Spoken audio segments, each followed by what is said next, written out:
अंबेडकर नगर में भीमराव अंबेडकर की मूर्ति को क्षतिग्रस्त किया गया है। उनके साथ उनकी मूर्तियों के साथ दुर्व्यवहार किया गया है। दरअसल बात करें तो अंबेडकर नगर के जिला मुख्यालय कलेक्टर स्थित के पास जो जिला मुख्यालय पर भीमराव अंबेडकर जी यानी बाबा साहेब की जो मूर्ति है, उस मूर्ति के साथ छेड़छाड़ की गई है।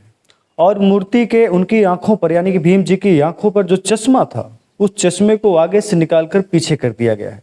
यानी कि चश्मा जो आंखों पर होता था उसको वहां से हटाकर पीछे यानी कि सर के पीछे कर दिया गया। किसने किया है? ये अराजक तो लोग हैं, यानी कि हमारे समाज में कुछ ऐसे लोग हैं जिनकी तकलीफ इतनी ज्यादा है भीमराव अंबेडकर से कि वो कुछ और नहीं कर सकते तो मूर्तियों के साथ छेड़छाड़ करते। कभी उनके चेहरे पर कालिख लगा दी जाती है, तो कभी उनकी मूर्तियों को तोड़ा जाता है, तो कभी अपमानित किया जाता है। तमाम तरीके से वो ये काम करते हैं। और अगर कानून व्यवस्था हमारे अंबेडकर नगर में और अच्छी होती, जिला मुख्यालय की बात है, हालांकि पुलिस की तरफ से अभी तक मुझे लगता है कि जो जानकारी मिली उस पर जो है आगे की कार्रवाई की जा रही, तमाम तरीके की बात ऐसे आ जाएगी कि हाँ पुलिस मामले में जांच कर रही है और उचित कार्रवाई की जाएगी। लेकिन ये उचित कार्रवाई जांच चल रही है पिछले कई सालों से, और पिछले हमें लगता है कि जब से देश आज़ाद हुआ, भीमराव अंबेडकर जी जब थे, उनके बाद से अब तक लगातार ये कोशिशें हो रही है।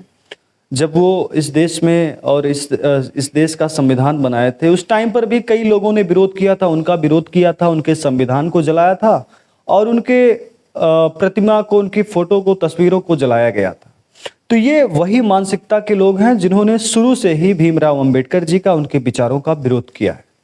मगर ये विरोध समझते हैं कि भीमराव अंबेडकर की जो महत्व है इस देश के लिए, जो उनका योगदान है, उसको हम कम कर सकते हैं मूर्तियों को खंडित करके, उनका चश्मा इधर से उधर करके, उनकी उंगलियों को तोड़ के, कालिख लगा के। तो भाई साहब, आपकी बहुत बड़ी गलतफहमी।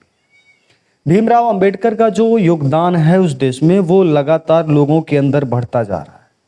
उनके महत्व को अब लोग ज्यादा समझ रहे हैं, क्योंकि आज के समय में अगर अंबेडकर नगर में कोई भी पार्टी हो, सपा, बसपा, कांग्रेस, भाजपा और आजाद समाज पार्टी, कोई भी पार्टी हो, अगर उसको विरोध, धरना, प्रदर्शन, किसी बात को लेकर शिकायत है प्रशासन से, नेता से, कानून से, किसी से भी, तो भीमराव अंबेडकर के प्रतिमा का सहारा लेता है। जब भी हमारे जिले में किसी बड़े नेता का आगमन होता है तो वो सबसे पहले भीमराव अंबेडकर जी के मूर्तियों पर माल्या अर्पण करता है। मगर सवाल ये है कि उनके साथ जब इस तरीके से व्यवहार किया जाता है तो उनके साथ इस तरीके से व्यवहार ना किया जाए, उनकी मूर्तियों के साथ इस तरह से अपमान ना किया जाए, तो इसके लिए नेताओं ने क्या किया? वैसे तो योगी जी कहते हैं कि हमारी सरकार में जो है कानून व्यवस्था चुस्त दुरुस्त है, लगातार ये प्रभावित हो रही है और इसको हम अच्छे में लेकर जा रहे हैं ताकि कहीं कोई दिक्कत ना हो। जिला मुख्यालय पर भीमराव अंबेडकर जी की मूर्ति है, क्या वहां पर सीसीटीवी वीडियोग्राफी कैमरा या फुटेज नहीं मिली? और अगर नहीं मिली तो कम से कम वहां सीसीटीवी कैमरे लगवाने थे, और लगे हैं अगर तो जांच करके तुरंत कार्रवाई होनी चाहिए। और ऐसी कार्रवाई होनी चाहिए कि इसके बाद कोई भीमराव अंबेडकर के प्रतिमा के साथ इस तरीके से व्यवहार ना करे।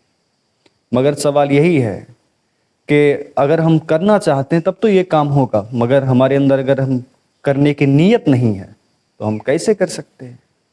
धन्यवाद, नमस्कार। बहुत तकलीफ होती है जब किसी महान पुरुष के साथ, और जिनका इतना बड़ा योगदान हो देश के लिए, और हमारे देश में सबसे बड़ा जो ग्रंथ है संविधान है, संविधान के माध्यम से हम आज ये वीडियो बना रहे हैं। कलेक्टर साहब अपने ऑफिस में बैठ रहे हैं, एसओ साहब अपने थाने में बैठे हैं, चौकी इंचार्ज साहब चौकी में बैठे हैं। तो ये भीमराव अंबेडकर के संविधान के नियमों के कायदे में आता है, मगर हम उन्हीं की रक्षा सुरक्षा नहीं कर पा रहे। धन्यवाद, नमस्कार।